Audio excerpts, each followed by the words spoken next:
Meneja maboma ma Kisumu Abala Wanga ogolo chik mar loro chiro Kibuye kuom kinde kaluwore gi chido machirono gino maketo ngima oganda kaachiel koda johala kama ng'aw.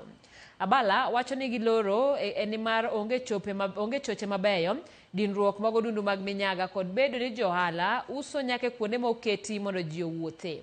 Magi duto wacho ni keto ngima oganda kama rach kendo ginyalo gamo tuoche ahinya to kinde gi makoth chwe pacho ka.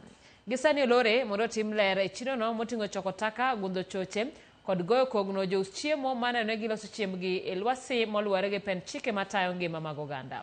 Johalago koro kuom kindeni biro bedo ka uso e chichni mamoko kaka Uhuru Market, Jubilee kaachiel kod Chichwa.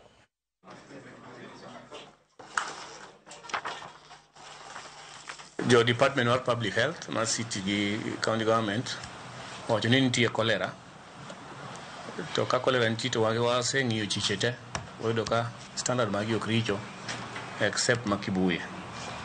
Kibuye takataka opong', chocho olil, drainage works opong', ji kuonde miuso chiemo ok ler ahinya, kuonde minyiewe chiemo to Kibuye market maduong' madil gi gik chiemo mitede udi, gik ma ji dhi chamo. Koro wacho ni kawuono